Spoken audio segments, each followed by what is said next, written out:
Hey guys. Casey, first things first, for all of our guests, we have a little something called the Instant Challenge. All you have to do is pick one of those boxes down there, just one. Can't and have then, both. And then what do I do?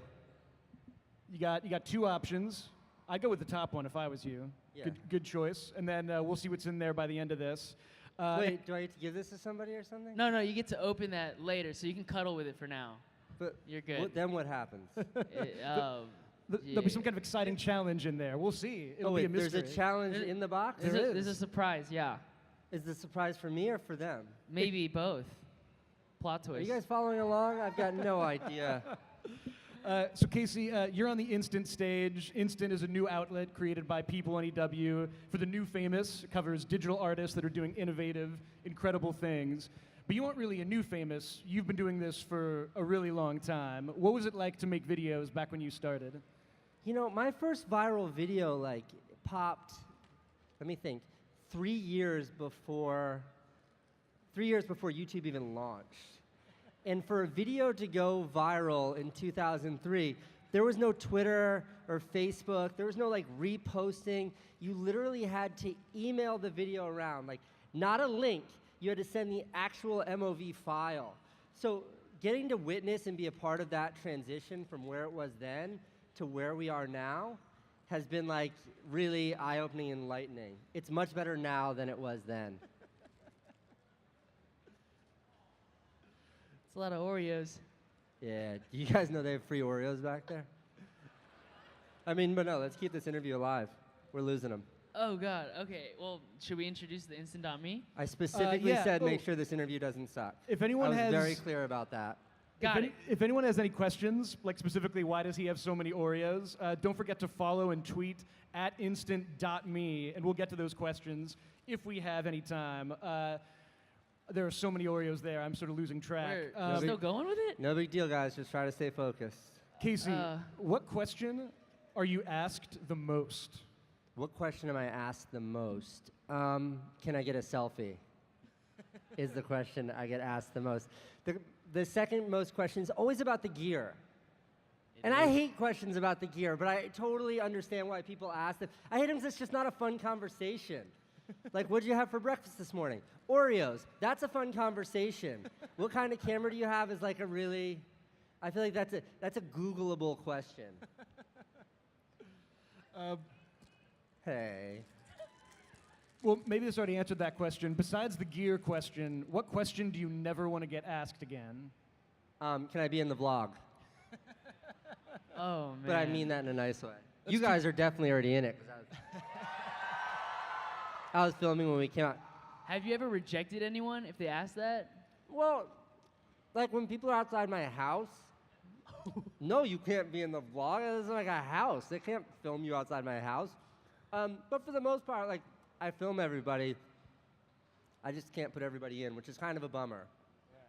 But otherwise, I would lose viewership really fast because it would just be person after person saying, "Can I be in the vlog?" And that's not such interesting content. What's it been like for you? Because you just started vlogging very recently. How's that kind of changed your, your work process? What's that been like for you? Just kind of that new expression of yourself? It's been a radical shift. And I would describe it as I used to make videos one every 2 weeks, every 3 weeks on YouTube. They're always about something that mattered. It was always my personality behind it, but it was really about the video. And when I switched over to daily, to vlogging, my ambition with that was I don't want it to just be about this piece of content that I'm sending off into the abyss, but I want to have a relationship with the viewers. I want to create content that's much more of a dialogue, like a conversation, than it is me putting something out there for the world to just consume. And that was sort of an idea that in theory sounded very interesting, but in practice was way more fulfilling, way more exciting, and more palpable than anyone could ever imagine. My content now, half the time it's just me looking at the camera, having a conversation, and I think out of context, if you don't watch the vlogs, you're what is this guy talking about? But because with the viewers, we have such a daily rapport you're literally having a dialogue. I read the feedback. I see your comments. I see the tweets. Like, I see the feedback. It really is a two-way conversation, a two-way street. And I don't know, like, if ever in the history of media, if that has ever existed. Oh, baby.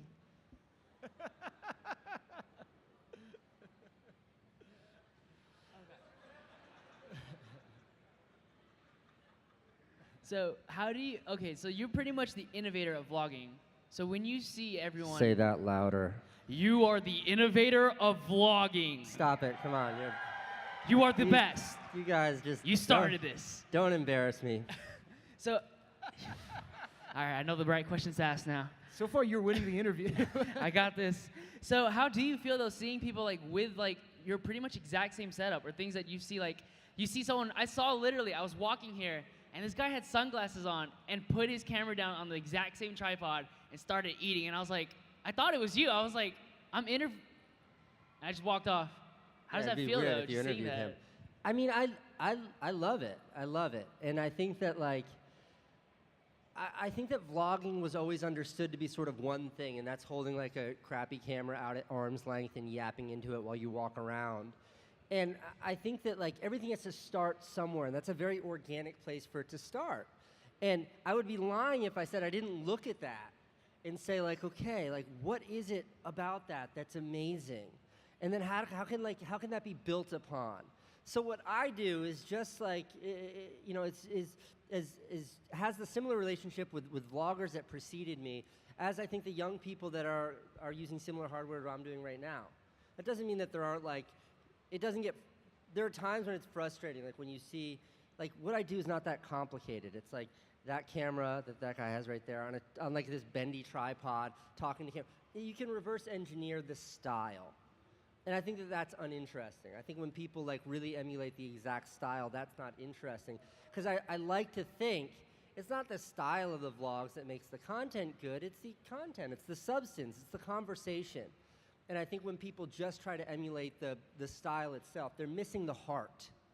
You know, it's like a... Well, and speaking of conversations, you've had a very long conversation going on with the NYPD in a couple of your most famous videos. Can you talk a bit about... I have the greatest relationship with the NYPD. Like, I'm not kidding. Those guys are all my friends. Like, Rich, the guy who drives that ridiculously stupid little micro machine. Rich is like a friend of mine. Like, I hang out with that guy.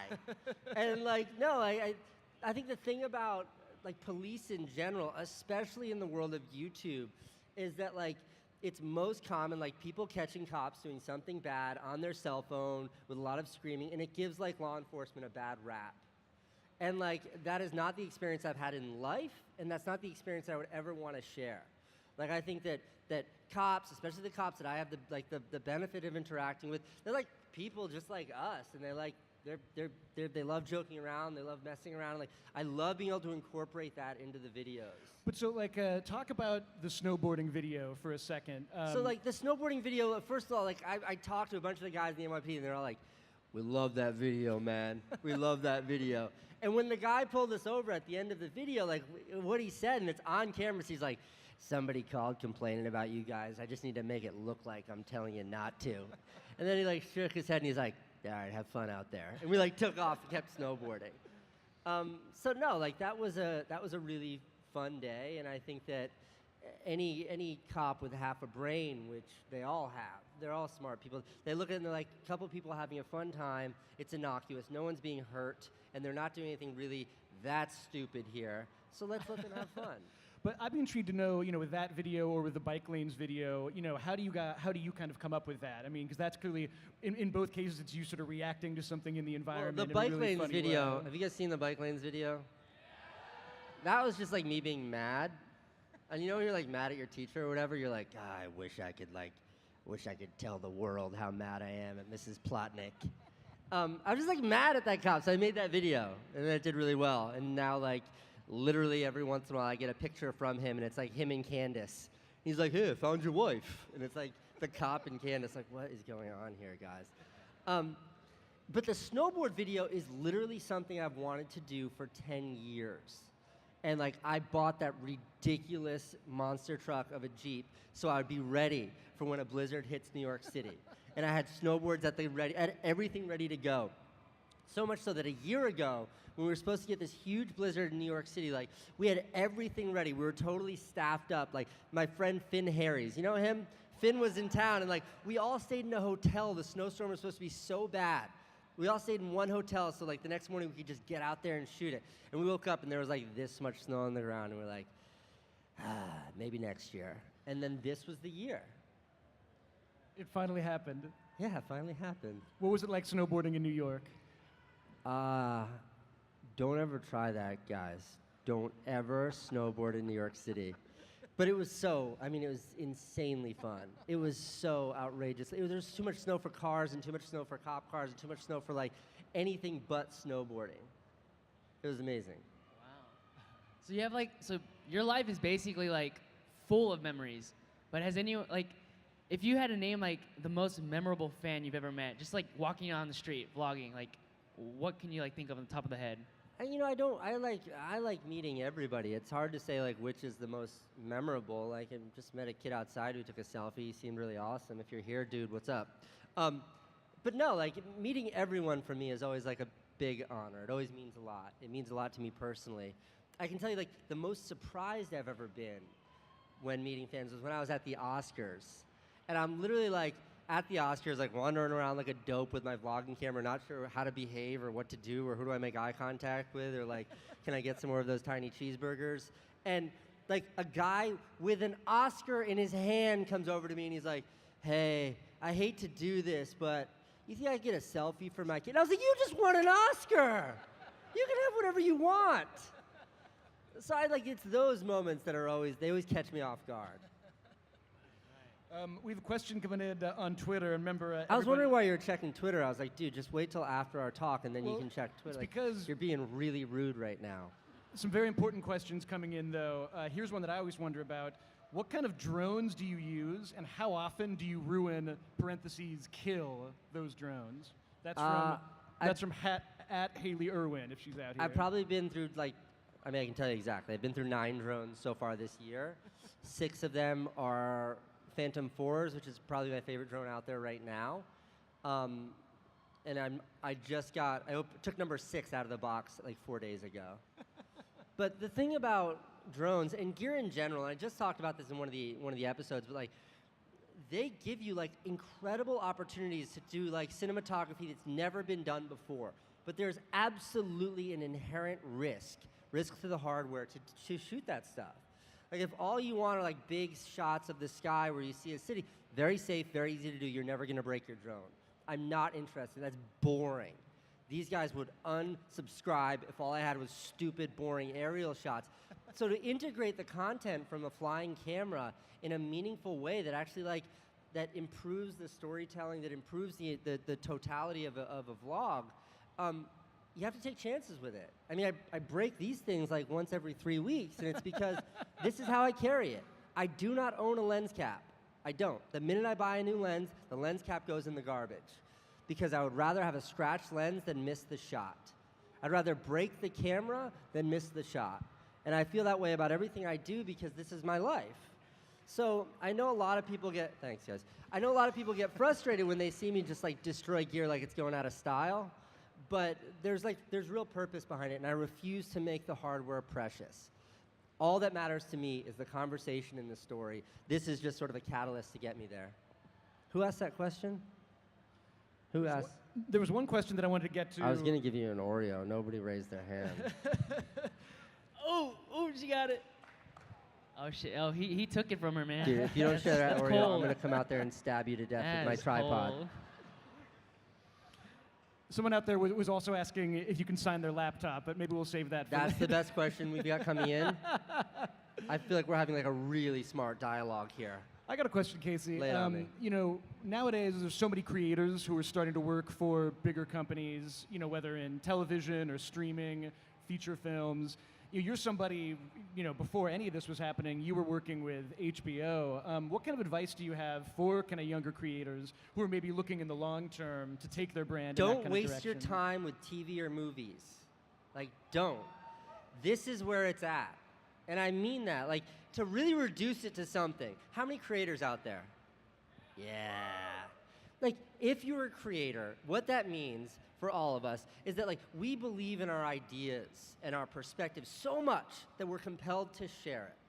That's sort of what all this is predicated on. We want to share our ideas. So therefore, like, we should only be sharing our ideas in the environment that enables us to do that the best. So, like, what does TV have? Like, sounds cool. You sound like a big deal when you're like, I'm on HBO. But, like, do you really reach the same amount of people in the most meaningful way? For me, the answer is absolutely not. My show is on HBO on Friday nights at midnight. Can you imagine if you could only see the vlogs Friday night at midnight from 12 until 12:22, and then you don't get to see them ever again? Like, that is so limited. So when it comes to YouTube, it means, like, you control everything. Like, I can share whenever I want. Everybody gets to see it whenever they want, on whatever device they want. Why would you possibly look elsewhere? Let go of the ego behind it and instead of focus on what matters, which is reaching the audience. And nothing enables that like the internet. Or like YouTube. Sure they want me to say that. So pretty much your life is revolved with vlogging. Like, your life isn't vlogging, vlogging is in your life. Like, how do you have like those times where you're just like, I don't want to edit right now? Yeah, every single day. Last night, there were like all these really cool parties going on for people that have these yellow passes. Sorry, guys. And I didn't go to any of them. Like, I didn't have a sip of beer last night. I was done with like everything. I was in my hotel room by 9:45, and I was asleep at 10:15. I was up this morning at 3:30, editing a video that I finished at 7:45, so I could be at my first meeting by 8. And that is what 7 days a week, 365 days a year is for me, because when the choice is like party and get drunk and like hang out with friends or make something that I get to share with like the world, it's a really easy choice. What excites me more, what makes me happier? The idea of making something, nothing supersedes that. I love the idea, the act of creation. And that's why, like, I say, and I'm very vocal about this, like, there are two priorities in my life, and only two: family and work. And everything else is like in some sort of miscellaneous bin of priorities that I keep under my bed. It is that. It is family and it is work, and I don't really care about anything else. And that's how I approach everything, and that makes it really easy. When I'm like, yeah, I'd definitely rather sleep 4 more hours right now than edit another video. But when I just think about that, it's like, no, let me tackle this video. Well, and there's a question coming in on Twitter that I kind of like because it's maybe in this more reflective mood from @TofuDigin. I hope I pronounced that correctly. If you could go back in time to when you started on YouTube, what would you do differently? I would have switched to daily much sooner. Honestly, like, I always considered, oh man, it works. I always considered, how long do you think I can keep it balanced for? Hold on. 5 seconds. 10 seconds. It's One. 30 seconds. 1, 2, 2, 3, 3, 4, 5. No, 4. That's 4. That's 4. 4.5. I always considered YouTube when I first started as just another way to share the content. You've got film festivals, TV, you've got movie theaters, and you've got YouTube. And I was completely wrong about that. I neglected the very thing that I loved so much about daily, which is the dialogue. And it took me until I switched to daily to realize that. And looking back, that was a mistake. I should have had a greater understanding, a greater appreciation of that much sooner. And I think that, like, anyone, whether you have like 30 views or 30,000 views, you can see that, like, humans, real people, are choosing to watch your content. And when I only had a couple hundred views on my videos, like, that meant so much to me. And I think I undervalued that when I first got started. Oh, you go No, for it. no, All you. please. You don't have an Oreo pack. You got to Yeah, work no, for it. no, Come on, it's man. true. Keep up. Well, I'd be intrigued to know, I mean, since you're so focused on this now and on vlogging, I mean, what's next for you? I mean, like, you're already doing so much. What kind of projects are you working on now that you can talk about? I mean, the short answer is more. Like, all I want to do is more. The reaction, the response, like, I'm still fairly new in the vlogging game. It's only been a year. I want to do more of what I'm doing right now, and I want to do it better. And I want to see what happens. And until I, like, evolve that understanding, I don't see any reason to, like, look elsewhere. Why would I do something different when, like, what I'm doing right now I love so, so much? And everything's cyclical. Nothing lasts. But right now I feel like I'm, like, if the mountain's this high, like, I'm halfway up it when it comes to figuring out what this vlogging thing is and what the potential is behind it. So with, like, vlogging, you're always backtracking, like, in the past. And now that live streaming is becoming more of a thing now, being in the present and still, in a sense, I see people broadcasting. They'll be broadcasting their life. Like they'll go like for 6 hours. Have you ever thought of implementing like live stream with vlogging? Who's live streaming right now? I'm highly skeptical of live, and here's why. I think live has worked. We've had live for like 60 years. It's not new. And live has worked for exactly 2.1 different scenarios. Number one, breaking news. You'll always want live. Number two, sports. I always want to watch the NBA playoffs and finals live. And then like the point one, the asterisk, is video games. Video games are really fun to watch stream, but that's brand new. Who knows how sustainable that is. But like, to watch a YouTuber live, I don't know. I would rather see it later, edited, and have it be interesting. If you remember, like, the TV shows that are like filmed in front of a live studio audience aren't live. It's because they have to edit it and make sure it's good. So I would trade good for live any day of the week. And the novelty that is live isn't enough for me to watch something that's uninteresting. Because I think what makes content good and what makes content bad, it's a binary. It's one thing or the other. Am I interested? And if the answer is yes, it's good content. And if the answer is no, it's not good. So when it comes to live, like, it's really hard to be interesting on live. And therefore, I think most live content's bad. And until somebody figures that out, whether that's someone on the creation side or whether like the software itself gets more interesting, like floating hearts going by and comments on screen is not enough to make it interesting for me. Watching somebody play Call of Duty and then having them in the upper right-hand corner with headphones on swearing a lot is weirdly interesting. So like they figured that out. I don't know why, but like that, I like watching that. Well, Casey, we're sort of running out of time, and you still have to open up your box, although I noticed that now there's lots of Oreos on top of that box. It's like Jenga. Be careful, everyone. What happens if I start throwing around these Oreos? Just run. Total, we'll take total the fall. bedlam, right? We'll take the fall. Let's see what's in here. Box number 2.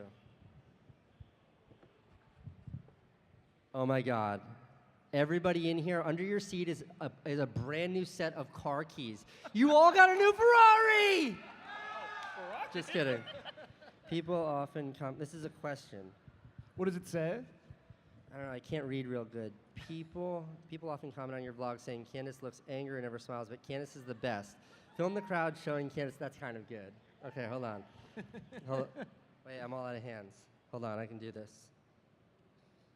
Okay. Just bear with me here, guys. Film the crowd showing Candace how much they love her. How much do you guys like Candace?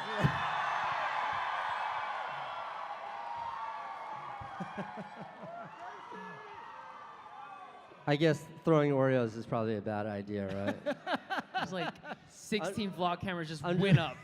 I'm just gonna go like this and put this box back where I found it. Oh, you guys are too much. All right. Off the seesaw. I can't do a backflip off a I'll give you $10 on PayPal.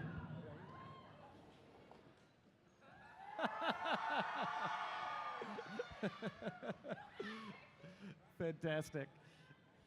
Well, thank you very much, sir. Where can people find you for the rest of VidCon? Well, they're not allowed to walk around out there because of what happened yesterday. I'm sorry, VidCon.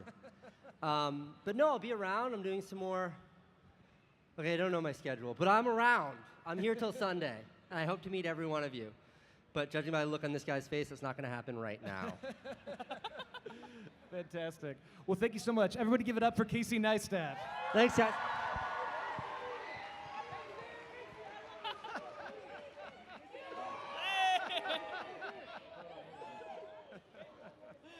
Hey, I'm going to go ahead and vlog this myself. Just go ahead and vlog it, just to be safe.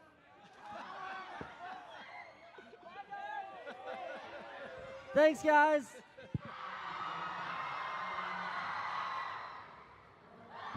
There you go.